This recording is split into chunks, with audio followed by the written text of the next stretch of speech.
Ketua RT 35 Komplek Gria Intikom Kelurahan Sri Mulia Palembang, Muhammad Ilham, setiap hari mengambil masker kain dari penjahit di dekat kediamannya.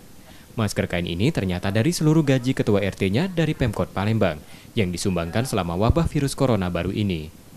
Pemkot Palembang menggaji ketua RT Rp600.000 per bulan. Apa yang dilakukan Ilham diikuti beberapa warga lain yang ikut menyumbangkan dana pembuatan masker kain. Selain diberikan untuk warga yang datang, masker juga dibagikan Ilham ke rumah-rumah warga.